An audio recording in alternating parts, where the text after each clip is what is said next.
1:56 हुए। तब पूछा टाइम कितना हुआ? आपने कहा 1:56, 2 बजने में अभी 4 मिनट बाकी हैं। आला हज़रत ने कहा उनके बड़े साहबजादे मौलाना हामिद रज़ा खान साहब को बुलाओ। वो जब आए, उनको आने में ताख़ीर हुई तो आपके छोटे साहबजादे मुस्तफ़ा रज़ा खान रहमतुल्लाह अलैह मुफ्ती आज़म हिंद वो आ चुके थे। आला हज़रत ने फरमाया ये कब की बात? 2 बज चुके थे। कहा कहाँ हो? बैठो, यासीन शरीफ की तिलावत करो और सूरह राज की तिलावत करो। कौन कह रहे हैं? जो आखिरी, अभी आधा घंटा बाकी है। 2:38 पर आला हज़रत का विसाल हुआ है। उस वक्त फरमा रहे हैं सूरह यासीन शरीफ पढ़ो, सूरह राज पढ़ो। मुफ्ती आज़म हिंद रहमतुल्लाह अलैह तिलावत करने लगे। ऐसे नहीं कि आप गशी के आलम में हों, बल्कि उस वक्त आला हज़रत रहमतुल्लाह अलैह निहायत तवज्जो के साथ कुरान तिलावत सुन रहे हैं। और जहाँ आयत समझ में ना आई दोबारा तिलावत करने का हुक्म दिया, और कुछ जगह ठहराया, कुछ जगह मानी समझे, कुछ जगह तफसीर। ये तमाम बातें चल रही थी।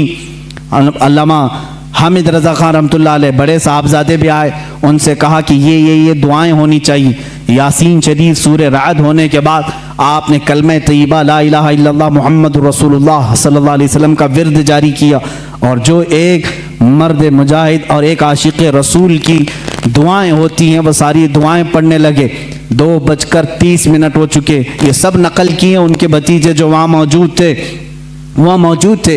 इसी असना में, इसी वक्त, ये जानकनी का वक्त था, आपके शागिर्द रशीद मौलाना अमजद अली खान रहमतुल्लाह अलैह सदरुल शरिया जो बाहर शरीयत के मुसन्निफ हैं, इसी वक्त में से किसी वक्त में आप आए। वक्त उस वक्त आखिरी चल रहा है।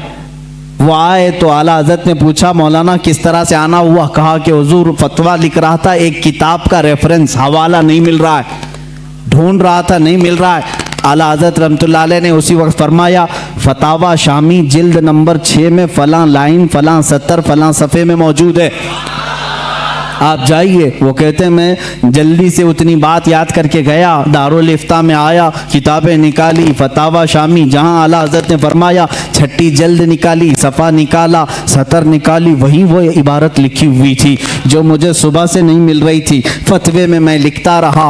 उधर 2:38 हुए। अचानक आपकी पेशानी पर एक नूर चमका। उस वक्त डॉक्टर्स भी आए हुए, कुछ तबीब आए, वो बात कर रहे थे। आला हज़रत रहमतुल्लाह अलैह ने उनका जवाब नहीं दिया। मुफ्ती आज़म हिंद हुज्जतुल इस्लाम रहमतुल्लाह ताला अलैहिमा दोनों ने कहा कि ये अब अपने रफ़ीक़ आला से जा मिले। इतनी सुकून के साथ, इतने आराम के साथ। लोग कहते हैं कि मौत की शिद्दत, मौत का दर्द बहुत ज़्यादा होता है, लेकिन जो जलवे रसूल देखने में मसरूफ़ होता है उसको जाने का एहसास भी नहीं होता वो कब दुनिया से गया। इसीलिए मेरे अजीज़ों, आला हज़रत रहमतुल्लाह ताला अलैह जिन्होंने इश्क़ रिसालत में अपनी ज़िंदगी तमाम की, पहुँचे वहीं पर जहाँ हुजूर अकरम सल्लल्लाहु अलैहि वसल्लम की खिदमत की थी। इसलिए कि मैं उसी दिन की बात कर रहा हूँ, 25 सफ़रुल मुज़फ़्फ़र, 25 सफ़र, आज का जो दिन गुजरा 25 सफ़र जुम्मा का दिन है। मुल्के शाम के एक बुजुर्ग हैं, वो फरमाते हैं दोपहर का वक्त था, मैं सोया हुआ था जुम्मा के बाद, और मैं कैलुला करता था दोपहर के बाद। मैंने ख्वाब में रसूल करीम सल्लल्लाहु अलैहि वसल्लम की ज़ियारत की। मेरे आका सल्लल्लाहु ताला अलैहि वसल्लम को मैंने देखा अपने रोज़े अथर के बाहर सहाबा के साथ झुरमुट में खड़े हैं और किसी का इंतज़ार फरमा रहे हैं। ये शाम के रहने वाले बुजुर्ग फरमाते हैं मैंने आका नामदार सल्लल्लाहु अलैहि वसल्लम की बारगाह में 10 बरसा अर्ज़ किया, आका किसी का इंतज़ार हो रहा है। आका कौनैन सल्लल्लाहु अलैहि वसल्लम ने फरमाया हाँ, मेरा एक आशिक अहमद रज़ा हिंदुस्तान से आ रहा है, हम उसके इंतज़ार में हैं। अल्लाह अल्लाह। वो शामी बुजुर्ग कहते हैं मैंने पहली मरतबा ये नाम सुना। कहाँ से? बारगाह रिसालत मुआब से सुना। वो जानते नहीं थे आला हज़रत को। कहा मैंने तारीख नोट कर ली, टाइम नोट कर लिया, और मुल्क शाम से सफ़र करके हिंदुस्तान आए। उनको ये भी मालूम नहीं था कि कहाँ रहते हैं।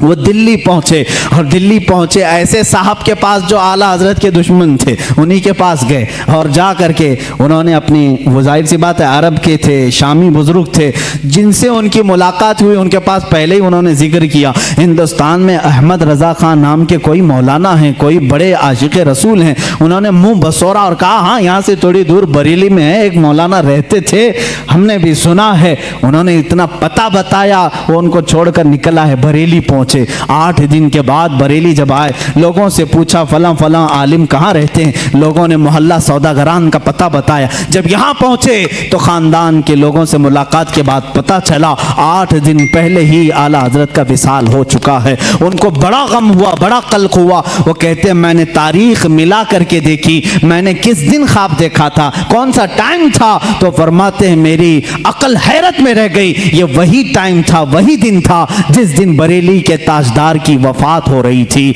जिस दिन यहाँ उनका विसाल हो रहा था। इसीलिए मेरे अजीजों, शायर ने कहा है जहां में अहले ईमान मिस्ल खुर्शीद जीते हैं, इधर डूबे उधर निकले, उधर डूबे इधर निकले। ये एक खुर्शीद इल्म बरेली में अगर डूबता है तो मदीने में चमकता है, मदीने में अगर डूबता है तो बरेली में चमकता है। अहले इल्म की ये मिसाल है। आला हज़रत रहमतुल्लाह ताला अलैह का बड़ा एहसान है, किताबों से, उनके कलम से, उनकी ज़ुबान से, उनके तक़वे और तहारत से पूरी ज़िंदगी भर कभी आपने नमाज क़ज़ा नहीं की। मसलक आला हज़रत ये भी है मेरे अजीज़ों, नमाज़ों की पाबंदी करो। बहुत सारे लोग सिर्फ शिद्दत पसंदी को समझते हैं मसलक आला हज़रत। किस बात की शिद्दत करते हो आप, किस बात की? किसी को काफिर कहने में। याद रखो आला हज़रत रहमतुल्लाह ताला अलैह ने पूरे उम्मत इस्लामिया की तकफीर कभी नहीं की। काफिर काफिर काफिर कहना आला हज़रत की आदत नहीं थी।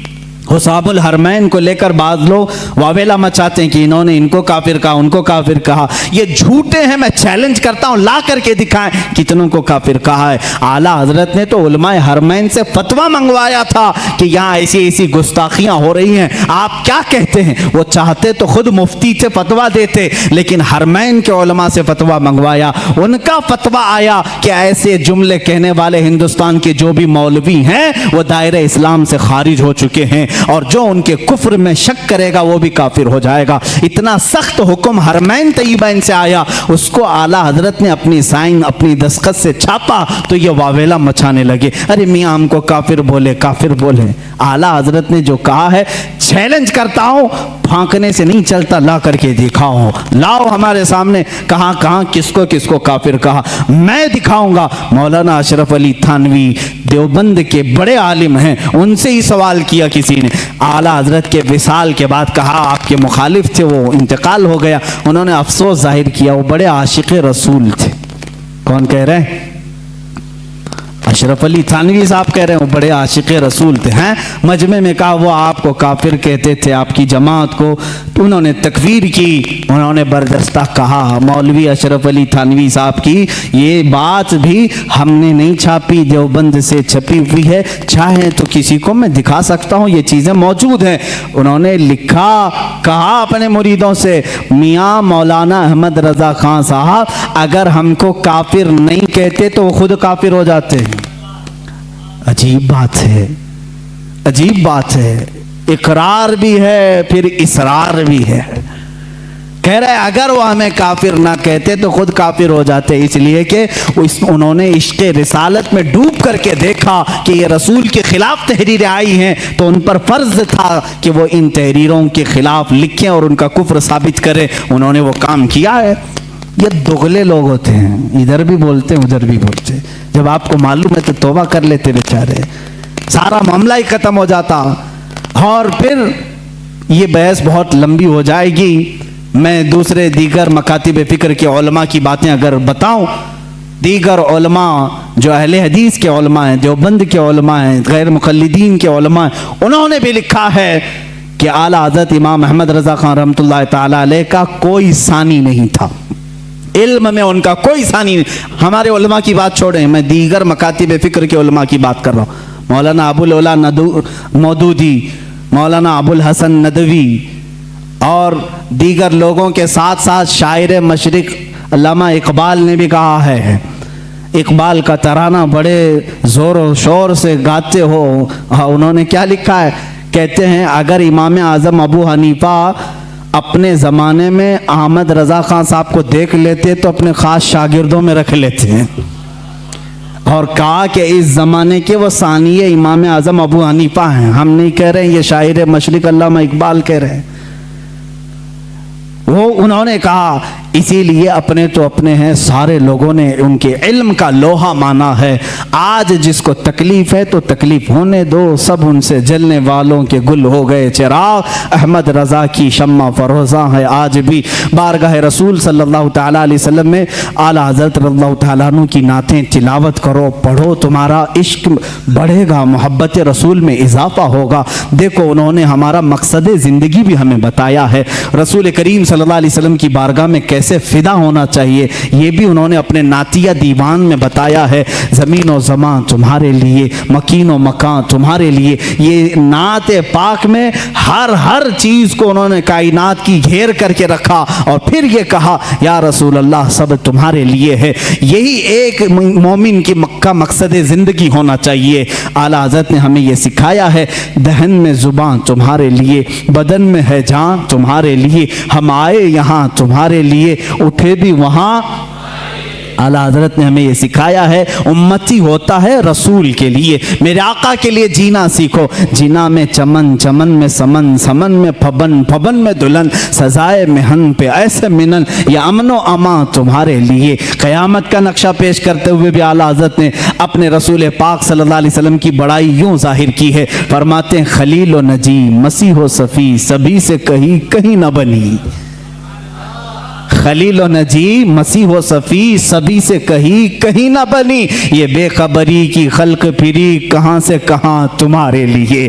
इशारे से चांद चीर दिया, छुपे हुए खूर को फेर दिया, गए हुए दिन को असर किया, ये ताबो तमा तुम्हारे लिए।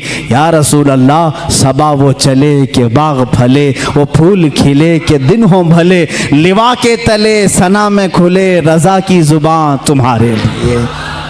जिंदगी को शुरू किया ज़मीन व ज़मां से और ख़त्म कर रहे हैं अपने आखिरी शेर में लिवा के तले। लिवा कहते हैं वो झंडा जो अल्लाह ताला अपने हबीब को क़यामत के दिन अता करेगा, जिसको लिवाउल हम्द कहते हैं। अल्लाह ताला उस दिन हुजूर को ये झंडा अता करेगा और खुश नसीब मुसलमान उस झंडे के तले जमा भी होंगे। मेरे आका अपने उम्मतियों को उस झंडे तले जमा करेंगे जो उनकी मोहब्बत में जीते मरते थे। आला हज़रत फरमाते हैं लिवा के तले, उस झंडे के तले भी या रसूल अल्लाह सना में खुले, रज़ा की ज़ुबान तुम्हारे लिए। ये ज़िंदगी का मकसद होना चाहिए। आखिर में इन नातिया अशआर से अपनी गुफ्तगू को ख़त्म करता हूँ। आला हज़रत रहमतुल्लाह ताला अलैह ने बारगाह रिसालत का एक ऐसा अदब भी हमें दिखाया है और सुन्नियों को जगाते हुए भी कहा है, सूना जंगल रात अंधेरी, छाई बदली काली है, सोने वालों जागते रहियो, चोरों की रखवाली है, आँख से काजल साफ चुरा ले, यहाँ वो चोर बला के हैं, तेरी गठरी ताकी है और तूने नींद निकाली है, सोना बन है, सोना पास है, सोना जहर है, उठ प्यारे तू कहता है मीठी नींद है, तेरी मथी निराली है। आला हज़रत ने फरीज़े तबलीग भी अदा किया, उम्मत को झिझोड़ करके कहा उठो, ये देखो ये पूरा सूना जंगल है, रात अंधेरी है, छाई बदली काली है, सोने वालों जागते रहियो, अब चोरों की रखवाली है। पार्लियामेंट में भी चोर हैं, तख्त पे भी चोर हैं, अदालत में भी चोर हैं, हर जगह चोर हैं और ऐसे चोर हैं आंख से काजल साफ चुरा ले, यहाँ वो चोर बला के हैं और तेरी गठरी ताकी है, सारे दुश्मन तुम्हारे ही हैं, तुम्हारे ईमान की गठरी देख रहे हैं, तेरी गठरी ताकी है और तूने नींद निकाली है। तुम्हें तो इस आलम में सोना ही नहीं चाहिए, तुम्हें तो इस आलम में सोना ही नहीं चाहिए। आला हज़रत रहमतुल्लाह ताला अलैह फरमाते हैं कातिल डाइन इस शहद दिखाए जहर पिलाए, ये यही लोग हैं आज, शहद दिखाएं जहर पिलाए, कातिल डाइन शोहर कुश, इस मुर्दार पे क्या ललचाए, दुनिया देखी भाली है। दुनिया को आला हज़रत ने फरमाया ये डाइन है, ये कातिल है, ये शोहर को मारने वाली है। कैसी वो औरत जो अपने शोहर को मारती है वो अच्छी होती है? रोज अपने आशिक बदलती है, उसको डाइन कहते हैं। कातिल है, डाइन है, शोहर कुश है, ये रोज अपने आशिक बदलती है। आज तुम्हारे पास है, कल किसी और के पास चली जाएगी। आज तुम्हारे पास बहुत माल लेके आएगी, कल यहाँ से निकल जाएगी, दूसरे के पास जाएगी। ये रोज शोहर बदलती है। आला हज़रत फरमाते हैं शहद दिखाए जहर पिलाए, कातिल डाइन शोहर कुश, इस मुर्दार पे क्या ललचाए, दुनिया देखी भाली है। मैंने आला हज़रत से पूछा, ए इमाम अहले सुन्नत अब हमें करना क्या चाहिए? इस दुनिया को देखा, ये मुर्दार है, जाएं तो कहां जाएं। आला हजरत की रूह ने जवाब दिया, फिर के गली गली तबाह, ठोकरें सबकी खाई क्यों, दिल को जो अक्ल दे खुदा तेरी गली से जाए क्यों। आओ बारगाह रिसालत मुआब में और यहाँ अर्ज करो, जान है इश्क मुस्तफ़ा रोज फजू करे खुदा, जिसको हो दर्द का मजा नाजे दवा उठाए क्यों। अपने नबी से अर्ज कर लेना, दुनिया देखी होगी तुमने, आओ बारगाह रिसालत में यूं कह दो, मेरे आका जवाद हैं, करीम हैं, रहीम हैं, वो अता करने पर आते हैं तो खूब अता करते हैं। मांगेंगे मांगे जाएंगे, मुंह मांगी पाएंगे, सरकार में न ला है न हाजत अगर की है। बस इतना अर्ज करो आका की बारगाह में, सरकार हम कमीनों में तर्ज अदब कहाँ, हमको तो बस तमीज यही भीख भर की है। आका से यूं अर्ज करो, या रसूल अल्लाह तेरे टुकड़ों पे पले, गैर की ठोकर पे न डाल, झिड़कियां खाएं कहाँ छोड़ के सदका तेरा, तू जो चाहे तो मैल मेरे दिल के धुले। या रसूल अल्लाह कि खुदा दिल नहीं करता कभी मैला तेरा, बारगाह रिसालत में आओ ऐ गुलामों यहाँ अर्ज करो, यहाँ से मिलता है, वाह क्या जूदो करम है शह बता तेरा, नहीं सुनता ही नहीं मांगने वाला तेरा। ये वह दरबार रिसालत है, यहाँ कतरा कोई मांगता है तो दरिया दिया जाता है। आखिर में यही आला हज़रत ने अर्ज किया, अब तो न रोक ऐ गनी, आदतें सग बिगड़ गई, अब तो न रोक ऐ गनी। इस शेर को अगर मैं समझा दूं तो बड़ा मजा आएगा। मेरे मुर्शिद गिरामी ने मुझे ये बात समझाई थी, कहा कि इस शेर का क्या मफहूम है। फरमाते हैं, कुत्ते को जब तुम अच्छी ग़िज़ाएं खाने की आदत डाल लो तो फिर वो कड़क ग़िज़ा नहीं खाएगा, सूखी रोटी नहीं खाएगा। बिस्किट खाने वाला कुत्ता बिस्किट ही खाने लगता है। नरम ग़िज़ा खाने की आदत जिसकी हो जाए वो वही मांगने लगता है। आला हज़रत रहमतुल्लाह तआला अलैह फरमाते हैं बारगाह रिसालत मुआब में, या रसूल अल्लाह हम ये नाज़ो अंदाज, हमारे ये जो कर्रो फर, ये शान, ये सब तो आप ही की अता की हुई है, ये सब आराम, ये नाज आपने दिया है हमें। अब अगर आप रोक देंगे, अगर आप रोक देंगे तो ये बंदा कहां जाएगा। फरमाते हैं, अब तो न रोक ऐ गनी, आदतें सग बिगड़ गई, मेरे करीम पहले ही लुक़्मा तर खिलाए क्यों, मेरे करीम पहले ही लुक़्मा तर खिलाए क्यों। बारगाह रिसालत में उनका इतना यकीन था, इतना तवक्कुल था, इतना यकीन था अकीदे में, उन्होंने यही कहा, क़यामत के दिन भी मेरा यकीन ये कहता है कि आला हज़रत रहमतुल्लाह अलैह अपने एक शेर में यूं कहते हैं कि क़यामत के दिन जब आमाल तोले जाएं और पूछे जाएं और हमारे तमाम आमाल को हम